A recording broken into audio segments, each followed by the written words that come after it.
Friends, मैं मोहिनी केसरवानी और आज हम लोग पढ़ने जा रहे हैं सेल्स के बारे में। सेल्स के बारे में प्रीवियस 2 वीडियोस में हमने डिस्कस कर लिया था और आज हम पढ़ेंगे what is the difference between plant cells and animal sales, जैसा कि आप ऊपर देख रहे हैं कि लिखा हुआ है। और हम पढ़ेंगे what is the major difference between eukaryotic cells and prokaryotic cells. तो चलिए पढ़ते हैं। और अगर आपको मेरा ये वीडियो अच्छा लग रहा हो तो please like, share and subscribe करना मत भूलिएगा। तो चलिए अब देखते हैं हम डिफरेंसेस। तो हम टैबुलेट करेंगे what are the similarities between the plant cell and the animal cells and what are the differences between plant cells and animal cells. तो plant cells, in the previous videos we discuss about the activity of the onion peels. आपको याद है onion peels के ऊपर हमने activity की थी। हमने उसमें क्या क्या देखा था? हमने देखा था कि उसमें सेल वॉल प्रेजेंट है ना। हमने क्या देखा था उसमें कि सेल मेम्ब्रेन के साथ साथ एक सेल वॉल भी प्रेजेंट थी, न्यूक्लियस था, और उस सेल में प्रेजेंट था एक कैविटी जो हमने डिस्कस नहीं किया था, आज यहाँ बता देते हैं। उस सेल में प्रेजेंट थी कैविटी और इस कैविटी को हम बोलते हैं वैक्यूल। ठीक है, तो मतलब कि प्लांट सेल में सेल वॉल तो प्रेजेंट होता ही होता है, उसके साथ क्या प्रेजेंट होता है? वैक्यूल्स भी प्रेजेंट होते हैं। अब हम डिस्कस करेंगे प्लांट सेल एनिमल सेल्स को। चलिए, तो सबसे पहली बात कि सेल वॉल प्रेजेंट होता है, तो cell wall is present. Number 1 क्या हो जाएगा? Cell wall is present in plant cell. तो cell wall is present. Okay, और आप मुझे कमेंट सेक्शन में बताइएगा कि what is the function of cell wall. What is the function of cell wall? जैसे सेल मेम्ब्रेन का फंक्शन क्या था? वो सपोर्ट करता था प्लांट को और क्या करता था? वो शेप देता था सेल्स को। ठीक है, तो आप मुझे बताइएगा कमेंट सेक्शन में कि what is the function of cell wall. Cell wall animal में प्रेजेंट है, सॉरी प्लांट में P for plant, P for present. ठीक है, तो फी फॉर प्रेजेंट, तो सेल वॉल प्रेजेंट है, और ए फॉर एनिमल और ए फॉर एब्सेंट, तो सेल वॉल या absence. Cell wall is absent in animal cell. ठीक है, ये तो पहला हो गया। दूसरा पॉइंट क्या है? अभी हमने वैक्यूल्स की बात की है कि वैक्यूल्स प्रेजेंट होता है प्लांट सेल्स में, क्योंकि अनियन एक प्लांट है और हमने देखा कि प्लांट सेल्स में वैक्यूल्स प्रेजेंट है। वैक्यूल्स प्रेजेंट भी होते हैं और बहुत ही बड़े बड़े होते हैं। तो vacuoles are larger in plant cells, it may be 1 or more than 1। एक वैक्यूल भी हो सकता है एक प्लांट सेल में, एक से अधिक भी हो सकता है, मोर देन 1। अगर हम एनिमल सेल्स की बात करें तो वैक्यूल्स में भी प्रेजेंट हो सकते हैं, और अगर प्रेजेंट वो होते हैं तो वो छोटे छोटे पाउचेस में टूटे हुए होते हैं। ठीक है, तो वैक्यूल्स प्रेजेंट तो होते ही हैं, ज्यादातर में प्रेजेंट होते हैं, कुछ में नहीं भी होते हैं। तो वैक्यूल्स अगर प्रेजेंट होंगे तो वैक्यूल्स क्या होते हैं? इसके स्मॉलर इन साइज होते हैं, छोटे छोटे होते हैं। ठीक है, और प्लांट सेल्स के वैक्यूल्स तो इतने बड़े बड़े हो जाते हैं कि ये साइटोप्लाज्म को एक किनारे करके, और कैविटी है तो सेल का जो साइटोप्लाज्म है उसका ज्यादा हिस्सा ये खुद ही कवर कर लेते हैं। फिर तीसरा पॉइंट क्या है कि सेंट्रोसोम है वो इसमें क्या होता है? एब्सेंट होता है। Centrosomes are absent in plant cells, are absent. और एनिमल सेल्स में क्या होता है? ये प्रेजेंट होते हैं। सेंट्रोसोम्स क्या होते हैं? प्रेजेंट होते हैं। तो इसमें क्या हो जाएगा? सीधे सीधे लिख देते हैं कि प्रेजेंट होते हैं। ठीक है, अगर हम लाइसोसोम की बात करें, ये सारे सेल्स ऑर्गेनेल्स हैं। लाइसोसोम्स की बात करें तो ये भी क्या होते हैं? एब्सेंट होते हैं। Lysosomes are also absent in plant cells but present in animal cells. ये सारे सेल्स ऑर्गेनेल्स हैं। हायर क्लासेस में हम और पढ़ते हैं इसके बारे में। क्या होता है? प्लास्टिड्स या हम कहें chloroplast are present in animal cell. इसको हम डिस्कस करेंगे क्योंकि ये आपकी बुक में दिया गया है। तो chloroplast are present in plant cells but it is absent in animal cell. तो इसमें क्या हो जाएगा? ये एब्सेंट हो जाएगा। ठीक है, तो ये 5 पॉइंट हो गए। सेल वॉल प्रेजेंट होता है, सेल वॉल एब्सेंट होता है, वैक्यूल्स प्रेजेंट होते हैं, लार्जर इन साइज होते हैं, और एनिमल सेल्स में वैक्यूल जो होते हैं थोड़े छोटे छोटे होते हैं। सेंट्रोसोम्स एब्सेंट होता है, लाइसोसोम्स एब्सेंट होता है, क्लोरोप्लास्ट प्रेजेंट होता है। ठीक है, और इसमें क्लोरोप्लास्ट एब्सेंट होता है। क्लोरोप्लास्ट होता क्या है?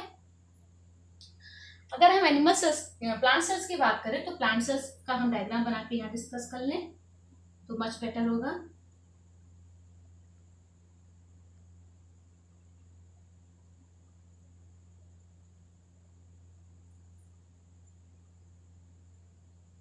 ठीक है, चलिए आउटर मोस्ट बाउंड्री क्या होती है?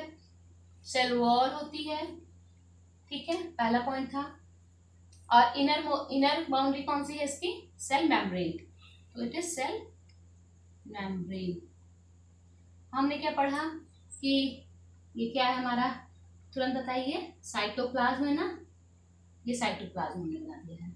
तो जेली लाइक सब्सटेंस जो होता है साइटोप्लाज्म, वो हमने बना दिया है। साइटोप्लाज्म में ही क्या होता था? वैक्यूल होता है बड़ा सा ना, तो यहाँ पर हमने इसको बना दिया वैक्यूल्स। ठीक है, और क्या होगा? न्यूक्लियस होगा ना, तो न्यूक्लियस। और क्या होगा इसमें? क्लोरोप्लास्ट होंगे। तो यहाँ मैंने क्लोरोप्लास्ट आपको डार्क ब्लैक से शो किया है। These are chloroplast. क्लोरोप्लास्ट, अगर प्लास्टिड बोला जाए तो कंफ्यूज मत होइएगा, प्लास्टिड बता देते हैं क्या होता है।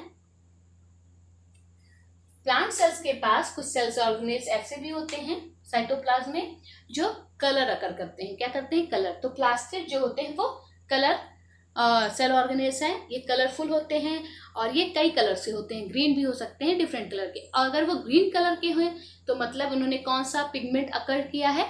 क्लोरोफिल को। और अगर वो ग्रीन कलर के प्लास्टिक है तो उसे हम कहेंगे क्लोरोप्लास्ट। अगर प्लास्टिक किस कलर का है? ग्रीन कलर का है, तो हम उसे क्या कहेंगे?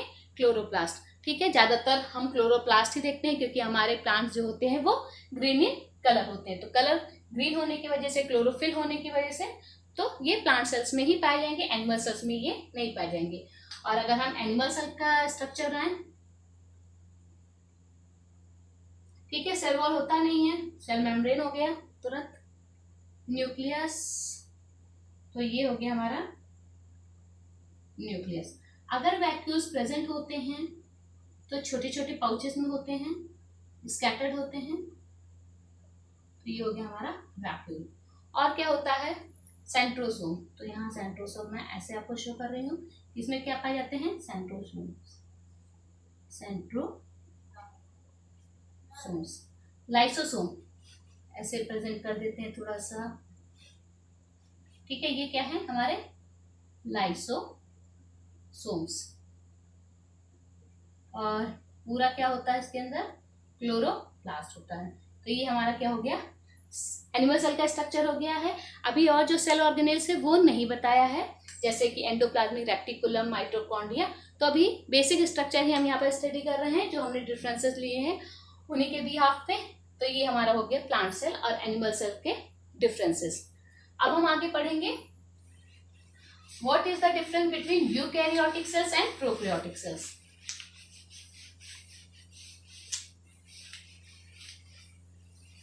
ठीक है, what is the difference between prokaryotic cells and eukaryotic cell. तो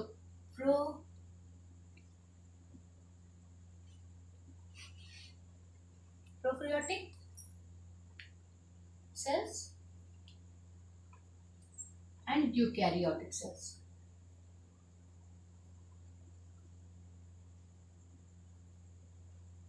ठीक है, प्रोकैरियोटिक सेल्स में प्रो का मतलब होता है प्रिमिटिव। ठीक है, प्रिमिटिव मतलब अभी ये सेल का स्टार्टिंग ही है, मतलब कि अभी ये इतने एडवांस नहीं हुए हैं, पुराने जमाने का ही सोच लीजिए। और कैरियन का मतलब होता है न्यूक्लियस। कैरियन का मतलब आपको जहां पर भी कैरियन मिले आप समझ लीजिए कि वहां न्यूक्लियस की बात हो रही है। यूकैरियोटिक में यू का मतलब होता है एडवांस, मतलब वेल डेवलप्ड होंगे ये सेल्स क्या होंगे? वेल डेवलप्ड होंगे। और कैरियन का मतलब यहाँ पर न्यूक्लियस, मतलब इनके न्यूक्लियस जो होते हैं वो अच्छे खासे डेवलप्ड होते हैं। तो ये पहला पॉइंट हो गया कि these cells are primitive type और these cells are advance types. दूसरा,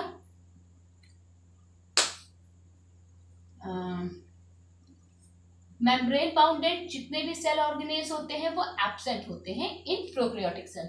तो मेम्ब्रेन बाउंडेड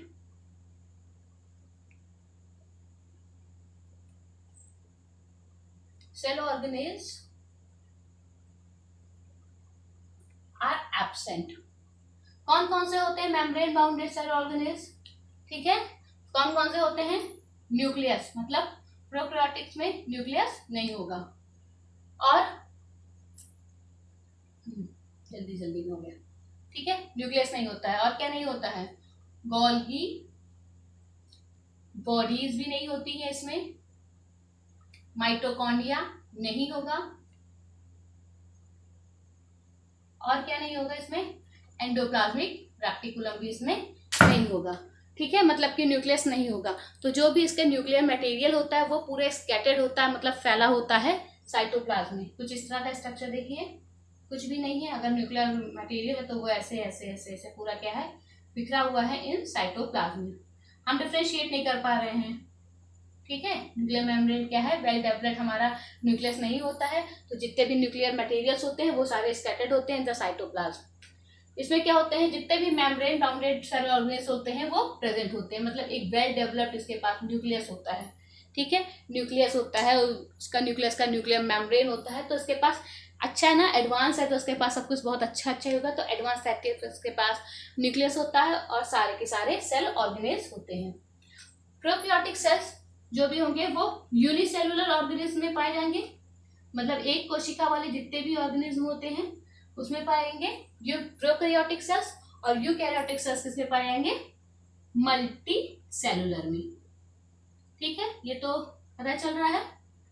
और किस में पाए जाएंगे, एग्जाम्पल्स क्या है, जिसमें प्रोकैरियोटिक सेल्स होते हैं तो जितने भी हमारे बैक्टीरिया होते हैं और ब्लू ग्रीन एल्गीज होते हैं वो ज्यादातर क्या होते हैं, प्रोकैरियोटिक होते हैं, उन्हें प्रोकैरियोट्स कहा जाएगा, ठीक है।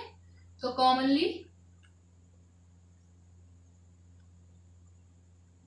Bacterias and blue green algaes are prokaryotic cells, और यूकैरियोटिक सेल्स मल्टी सेलुलर में पाए जाते हैं, तो we are multi cellular.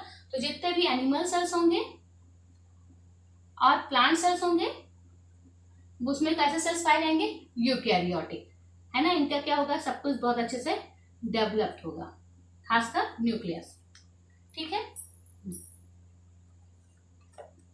Plant cells,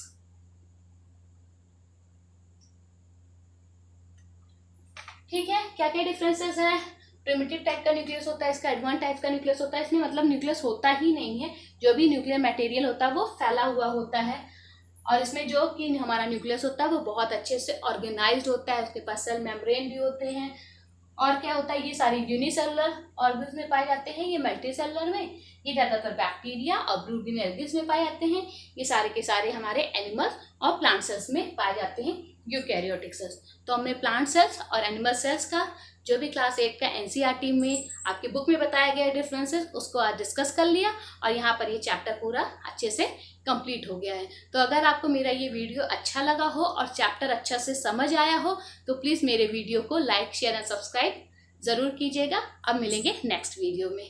thank you.